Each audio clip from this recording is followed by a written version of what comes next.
Good afternoon, Canes fans. Peter Ariz here, coming at you live from Lomelo's Meat Market. It's National Championship Week. We've been waiting a long time to say this, and we're here. We're here, man. Miami going to be playing for number 6 here at home against Indiana. Once again, I'm live here from Lomelo's Meat Market. It is National Championship Week. You want that national championship steak, you got to get it here at Lomelo's. If you're not local, you got the fresh Wagyu beef, fresh prime meat delivered right to your door. Use that promo code CIS10 for 10% off your order, lomelos.com. If you're local here, I'm here with the owner, George, in-house right now.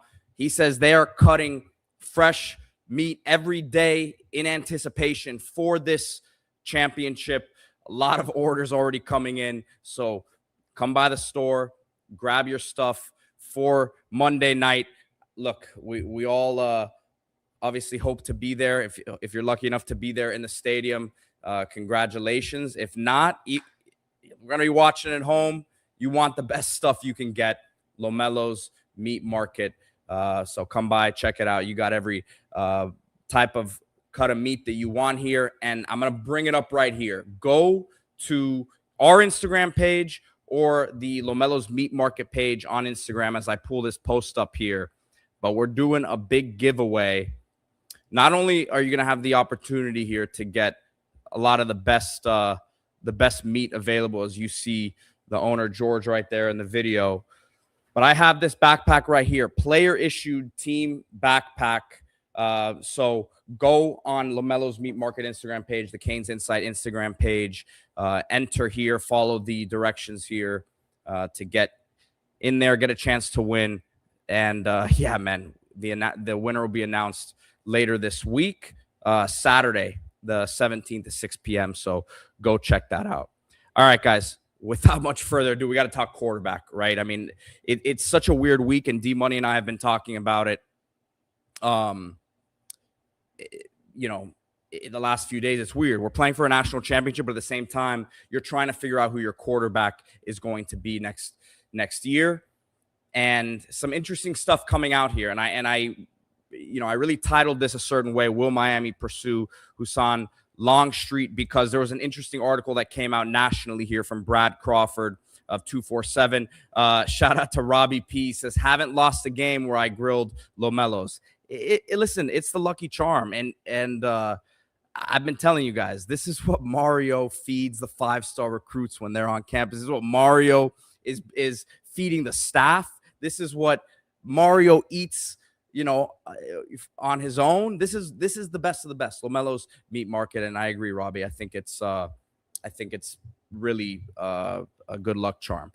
Talking about Husan Longstreet. So I'm going to pull up the article here. Just came out a little while ago from Brad Crawford, as he I'll pull up the tweet first. The tweet reads, should Miami or Tennessee take a swing on USC quarterback Husan Longstreet? The former 5-star quarterback is the highest ranked left on the market. And he actually has some quotes here from Gabby from 247 that we know well. So I'm gonna walk through all of that right here. So Brad Crawford, who again is a national writer for 247, has this article here, and essentially he's talking about how both Miami and Tennessee are the two big-time programs without their quarterback set in stone. Joey Aguilar looks like he's going to get his waiver denied to get another year.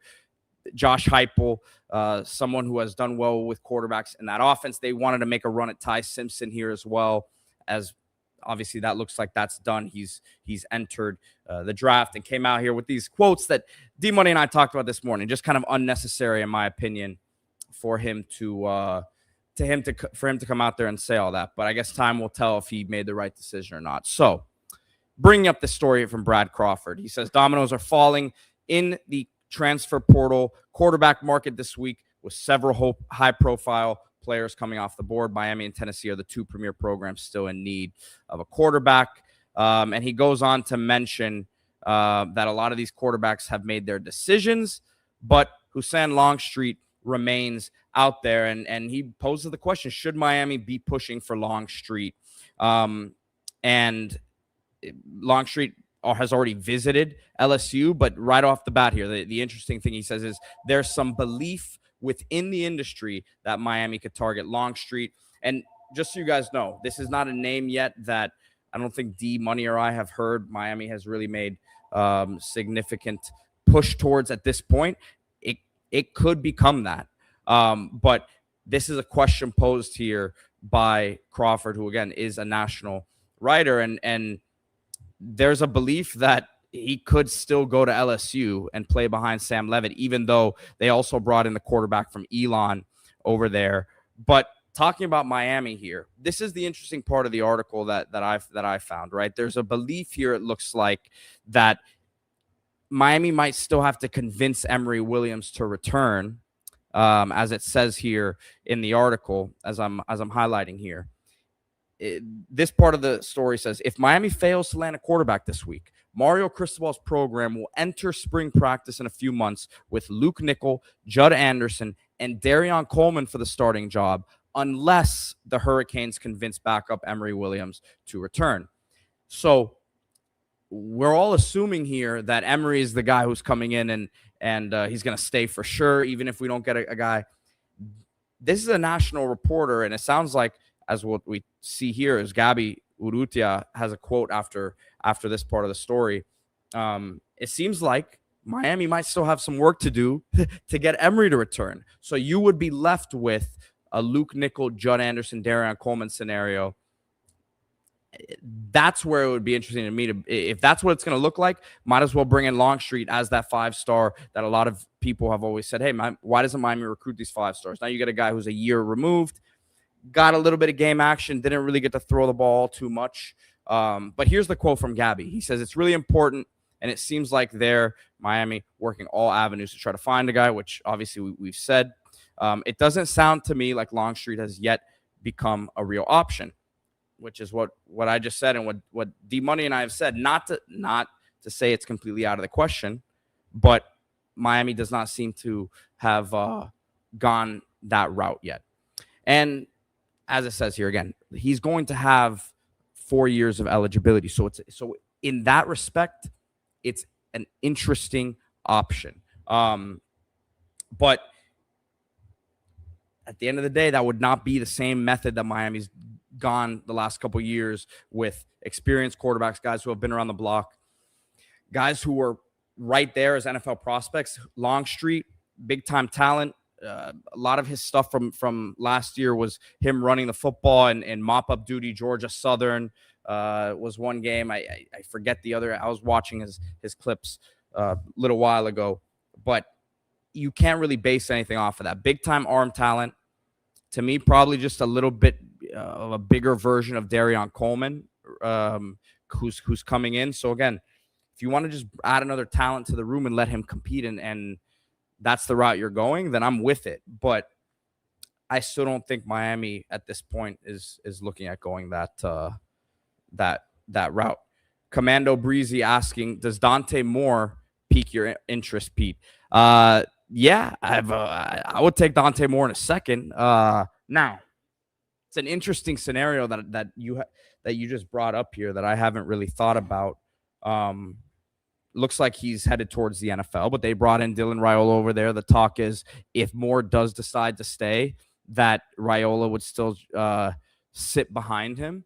Maybe there's something going on there that we don't know about. Maybe. I mean, I think Moore's talent's amazing. It would make zero sense to me for them to push him out the door for Raiola, but who knows? That it's not something I've thought of. We've been trying to figure out any sort of situation in the background that could make sense here. But yeah, that's to me that's one that I hadn't really thought of. So appreciate it. We got almost 900 on here live. Again, live from Lomelo's Meat Market. Go to the Lomelo's Meat Market Instagram page or the Canes Insight page. Go enter for a chance to win a whole lot of meat stuffed into this player backpack right here. So I want to take a look at some of these comments here, and I have a name for you guys here that I dropped on the Discord a little while ago. Someone that I would watch in the transfer portal as they're looking for, another offensive lineman here, Josiah Thompson. Looks like Miami moved on from him in that process. He's headed back to South Carolina. But let me bring this player up here for you guys real quick. And that's going to be Nick Brooks, who entered the transfer portal yesterday from Texas, was a former 4-star recruit out of Grayson in Georgia, a program Miami's gotten players from before. Powerhouse spot. Texas was not happy to lose this guy. Again, he played one year. He appeared in multiple games. I'm not sure if he gets a red shirt or not. But you talk about the size on this guy, and you know what Miami likes to do. He's absolutely enormous. And I used that word before seeing them use that word on his scouting report on 247. But 6'7", 349 coming out of high school, this young man. So he's someone who, again, played in a few games this year. His scouting report from a couple years ago on 247 reads an enormous young offensive tackle prospect with immense size and above average movement ability. That reminds me of what they said about Markel Bell coming out of junior college, right? Verified multiple times in spring of his sophomore year in the 6'7", 345 range, adequate length, and carries his mass relatively well considering his size. Something that I used to always say about Markel Bell when I first saw him at Miami. Overwhelming size and functional strength in the running game. Generally displays good hand placement in the majority of situations. Flashes promising athleticism when traveling to the second level.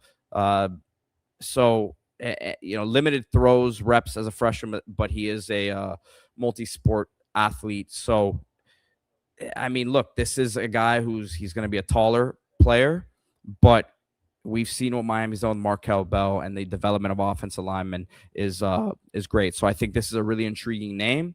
Would be a nice player to pick up. Josh Sarnoff asking why he's moving on from UT.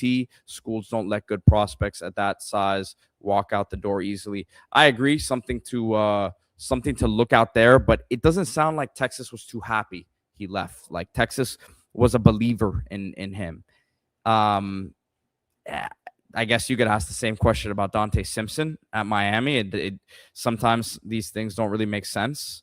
He lands at Missouri, and if you're Missouri, you have to be happy about it. If you're Miami, you got to say, hey, we got Jarquez Carter now.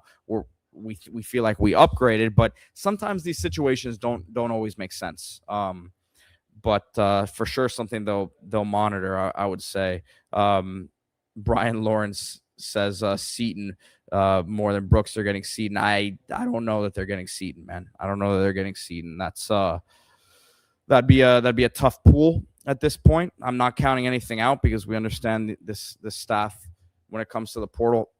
Really, Damon Wilson, you need to go get him. You need the quarterback, but if you don't spend the money on quarterback, then where are you going to spend it? So I'm not going to completely say that it's out of the question, but right now I think, of course, in a vacuum, Seton is a better player than Brooks to this point, but that's it's not always how these things work. Damon Wilson to me would be you need Brian Lawrence says Texas is getting Seton. Yeah. Sorry. Completely misunderstood what you said. I agree with that. That is the early Seton to Texas. That's been the early word that I've heard. And Alabama, I think, is going to try to get themselves in the mix. But yeah, I think that would actually make a lot more sense to what we're talking about here, Brian. I apologize for the misunderstanding there. So yeah, I think, dude, you get Damon Wilson, you get Jarquez Carter, you already have him locked up, right?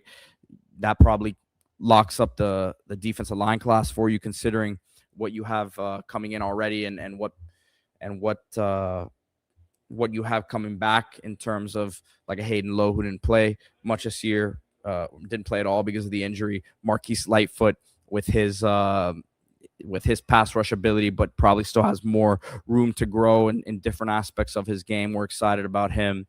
But if you get Damon Wilson, I think that solidifies a lot of the production you're missing from Bane and Mesidor. And I think the upside there as a pass rusher is ridiculous, right? I think Ruben Bane, his really what, and even I, to a certain degree, have not given him full credit at times, but how dominant he is against the run and his just sheer power and strength in the run game is something that deserves a lot of credit. So I don't know that you can find anyone in the country to replace that like for like, but Wilson might be a more dynamic pass rusher. So people might disagree with that. I think that might be how things play out. Zaylin Charney says game week, Pete. Coming from Columbus / Cleveland to the 305 on Saturday to secure the Natty. Where's the CIS gang going to be? See you there. Go Canes. So we will be at the Licking on game day. Appreciate the support, Zaylin. We will be at the Licking on game day. Stay tuned. We'll be announcing the hours on social media on all these shows here. I'm going to lock down the time and information later today with our guy Julio once he gets with E-Class from the Licking. But we will be at the Licking, man. So the Licking on game day is back. It brought us luck. Brought us luck this year, and excited to be back at the Licking on game day. So stay tuned for that, Zaylin. And then we might be doing something at Duffy's sometime over the weekend as well. So stay tuned, man. Just keep it locked on our socials, and we'll let you know. We'll let you know the deal. So appreciate the support, Zaylin.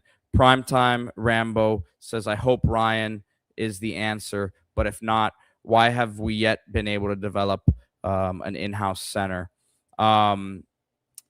You know, it's a cerebral position. Not that anyone else hasn't. Not that they don't have other smart guys in the room, but I think Ryan would have been the starter this last year if they could trust he hadn't stayed healthy for a full year. So the word I'm getting on that right now is, look, talent-wise, we believe Ryan Rodriguez is really a guy who can start at Miami. And remember, he started 2 years ago in the Swamp, started at left guard, had that competition with McCoy. They were going back and forth. He got a really nasty injury. If there wasn't any concerns about his health going into this year, don't think they would have even brought Brockermeyer in necessarily. Now they said, okay, he stayed healthy the full year. It wasn't a full workload because he's not a full-time starter, but was getting in the mix as an extra, blocking tight end, an extra lineman in power situations. And they feel good that he's been able to go through the course of a season, camps, practices, everything with his health. And you ride with that. It looks like that's what's going to be the case here. So I fully believe in the talent, knowing that he was a starter at one point as a guard, and it looks like McCoy may have jumped him just because of the sheer size and athleticism that we've come to actually see from him. But Rodriguez, to me, no doubt, is a guy who can be a starting center in Miami. Has it up here mentally. Is a guy in the locker room that's a huge leader. So I don't know if that answers your question, but I think Rodriguez can be the guy now this year. And look, they're trying to develop SJ behind him. Obviously, he's got to continue to put some good weight on. He's a freak of an athlete, and then just needs to snap better. Needs to snap more consistently. So I think Ryan will do the job there. Brian asking for a percentage to take a shot at Markel Bell return.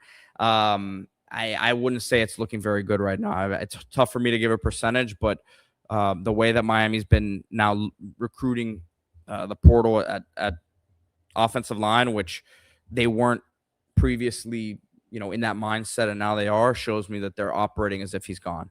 So that's what I would say. That's what I would say there. Sam says Pancake and McCoy will be left and right guard for sure. I think in an ideal world, yes, but there's also a chance that McCoy maybe plays tackle. You slide him out to tackle. That's been a possibility for a while. And look, I don't think Pancake, you want to move him from guard just because he's gotten comfortable there and it's taken him a few years to get to this point. But yeah, that's what I would say there. Josh asking if Damon Wilson's visiting. So the word I've gotten, it's still dead period for today is the last day of dead period. Not sure if Miami's going to do visits here in the next couple of days just because they're prepping for the national championship. Wilson's a guy who's been around campus before, so it's not like he needs to see campus. There's some other guys. I'm not 100% sure what their plan is. The early word I had gotten earlier in the week was don't expect too many visits at all, if any. But I think Miami feels very good with where they are with Damon Wilson. So he came out of the LSU trip, didn't commit.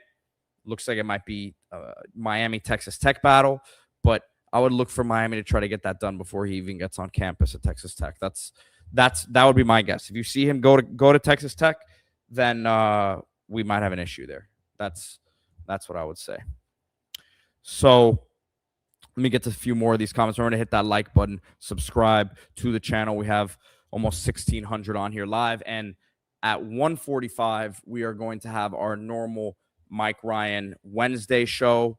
So Dollar Bill Bob says, what's SJ's measurables? People always say he's small. Man, I don't know what they have him listed at. It's hard to always trust. The weights that they have that they gave us before the season at that point where I know those were accurate because they had stepped on the scale like that day that they gave them to us. The heights I can't trust. I would just say, he plays fullback. You guys see him out there on the field and, try to go back and look at plays and maybe compare him to the size of other people.